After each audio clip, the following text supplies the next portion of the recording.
Kapag sinasakto sa nila, mawawalan sila ng kaning temporary. Salamat po.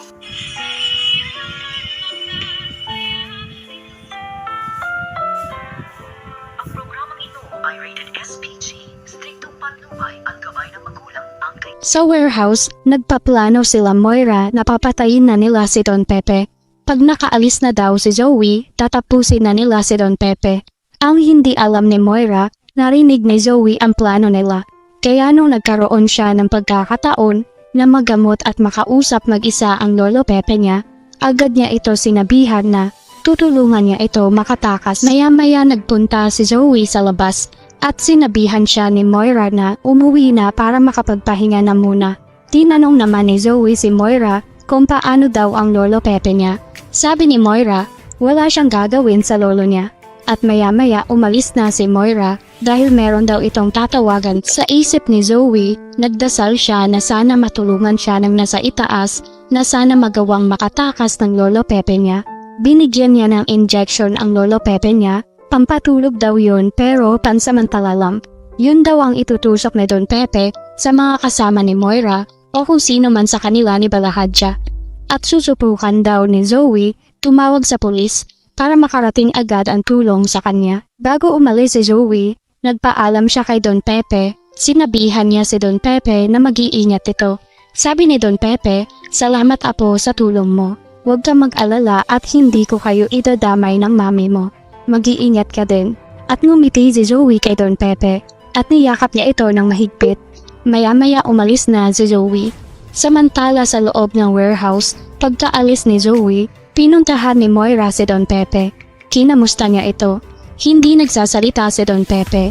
Inutusan ni Moira si Balahadja na tanggalan ng tali si Don Pepe dahil aalis na sila. Sabi ni Don Pepe, saan niyo ako dadalhin? Sabi ni Moira, sa impyerno ka namin dadalhin. Sabi ni Don Pepe, bago mo ako patayin Moira, meron sana akong hiling. Nagtataka si Moira. Sinagot niya si Don Pepe na ano yun. Nag-iisip si Don Pepe nang sasabihin niya. Kailangan niya ihanda ang sarili niya. Kailangan niya mapaniwala si Moira para maabutan pa siyang buhay ng mga pulis. Habang nasa sasakyan si Zoe, nag-iisip siya kung saan siya tatawag ng pulis. Kaya naisipan niya huminto sa isang malapit na tindahan para makigamit ng telepono. Tinawagan niya ang pulisya malapit sa lugar kung saan ang warehouse at binigay niya dito ang address. Sinabi niya sa mga pulis na nakita niya si Don Pepe sa isang warehouse at sinabi niya din na hawak ito ng mga kidnapper na sila Balahadja. Ang pakiusap ni Zoe sa mga pulis, nakausap niya wag daw sabihin kung saan galing ang tawag dahil ayaw daw niya madamay. At sinabihan niya din magmadali dahil baka papatayin na ng mga kidnapper si Don Pepe.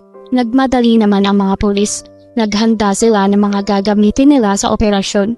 Maya-maya nagpunta ang isang pulis sa Apex para ibalita na alam na nila kung asaan si Balahadja at ang grupo neto. Kaya may gagawin daw silang operasyon dahil may nakapagbigay sa kanila na hawak daw nila Balahadja si Don Pepe. Narinig ni Annalyn ang sinabi ng mga pulis. Kaya nag-iisip siya na sumunod sa gagawing operasyon dahil hindi siya mapakali na hindi niya mailigtas ang lolo Pepe niya. Maya-maya sinabihan ni Giselle ang mga pulis na iligtas niyo po ang papa ko, gawin niyo po ang lahat at sana mahuli niyo na ang mga masasamang tao na yun. Sabi ng pulis, huwag kayong mag-alala ma'am, gagawin po namin ang lahat mailigtas lang ang buhay ng papa niyo. Nagsabi naman si Robert na balitaan niyo po kami agad sa mangyayari sir. At maya-maya umalis na ang mga pulis. Samantala si Annalyn pumunta ng Eastridge. Kinausap niya si Doc Lindon. Sinabi niya dito na alam na ng mga pulis kung asaan ang lolo Pepe niya at meron daw gagawing operasyon mamayang gabi. Sabi ni Doc Lindon, buti naman at sana mailigtas na nila si Don Pepe. Sabi ni Annalyn, Doc, gusto ko sana sumunod. Nagulat si Doc Lindon sa gusto ni Annalyn. Sinabihan niya si Annalyn na, delikado Doc, baka kung ano pa ang mangyari sa'yo doon. Mas mabuti pa kung antayin na lang natin na Annalyn at hayaan na natin ang mga pulis. Mahirap na baka kung ano pa ang mangyari sa'yo. Ngunit hindi nagpapapigil si Annalyn. Gagawin at gagawin niya kung ano ang gusto niya. Nag-iisip si Annalyn kung ano ang plano na gagawin niya. Maya-maya tinanong niya si Doc Lindon kung gusto ba neto sumama. Samahan siya sa operasyon ng mga pulis. Nagdadalawang isip si Doc Lindon dahil kahit anong pigil niya kay Annalyn ay malamang pupunta ito ng mag-isa niya. Ganon katapang si Annalyn. Wala siyang pakialam kahit siya pa mismo ang malagay sa peligro. Mailigtas lang niya ang mahal niya sa buhay. Kaya pumayag na din siya na samahan ito dahil hindi niya matitiis si Annalyn at ayaw niya ito mapahamak kung sakali man magkaroon ng hindi maganda sa oras ng operasyon. Mas mabuti daw na nasa tabi siya neto at gadon niya kamahal si Annalyn. Maya-maya pinagplanuhan nila ni Annalyn kung paano sila susunod sa mga pulis. Samantala sa Apex Hospital, nag-uusap si Doc Ray at Robert. Tinanong ni Doc Ray si Robert kung asaan daw si Zoe, kung alam na ba ni Zoe na magkakaroon ng operasyon ang mga pulis. Sabi ni Robert, tinawagan ko si Moira kagabi. Sabi ni Moira, kasama daw niya si Zoe at okay naman daw si Zoe at wala siyang alam tungkol dito. Agalit naman na nagsalita si Giselle na dapat lang na hindi niya malaman ang tungkol dito dahil baka sabihin pa niya sa bruhang mami niya. Baka mamaya kasabwat pa ng mga kidnapper ang mami niya. Wala na akong tiwala sa mga taong yon. Matagal na akong nagdududa sa kanilang mag-ina. Sabi ni Doc Ray, buti kung ganon, pero mas mabuti kung hindi na nga muna malaman ni Zoe para hindi na din madagdagan ang iisipin ni Zoe para na din sa health issue niya. Sabi ni Robert, salamat pare at naiintindihan mo si Zoe. Samantala sa warehouse, tinanong ni Moira si Don Pepe kung anong gustong hilingin ni Don Pepe dahil anumang oras ay papatayin niya na ito. Ang hindi alam ni Moira, parating na ang mga pulis. Sabi ni Don Pepe, gusto sana muna kita makausap ng tayong dalawa lang. Maya-maya inutusan ni Moira sila Balahadja na iiwan muna silang dalawa ni Don Pepe. Sabi ni Balahadja, sumigaw ka lang madam kapag may ginawa sa'yo ang matandang yan. Sabi ni Moira, oo sige na lumabas na kayo. Nang maiwan silang dalawa ni Moira, natanggalan na siya ng tali sa paa at kamay ni Balahadja. Sabi ni Don Pepe, lumapit ka dito Moira, may gusto lang ako sabihin sa'yo. Maya-maya bigla niya tinusok ng injection si Moira. Nagulat si Moira, susubukan sana neto sumigaw, ngunit bigla tumalab ang gamot sa kanya at nakatulog ito. Dali-dali kumilos si Don Pepe. Kinuha niya ang tungkod niya at bigla siya lumabas sa likod ng warehouse. Maya-maya dumating na ang mga pulis at nakatunog sila Balahadja na may padating ng pulis. Bigla pumasok si Balahadja.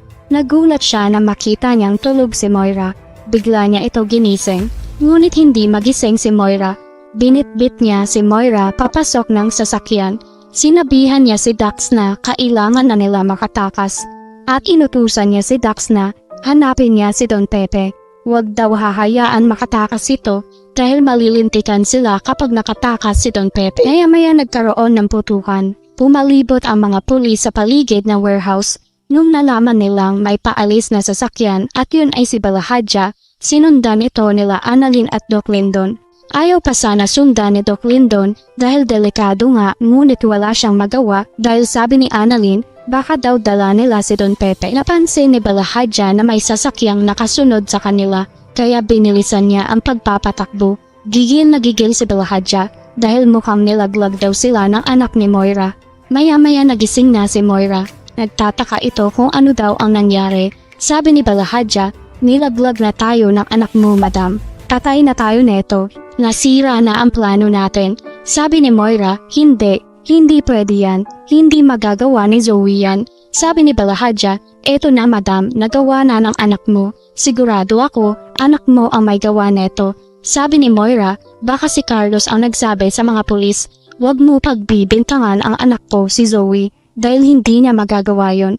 Malamang si Carlos ang nagsabi sa mga pulis. Madami-dami pa tayo aabangan kaya huwag kalimutan mag-subscribe sa aking channel.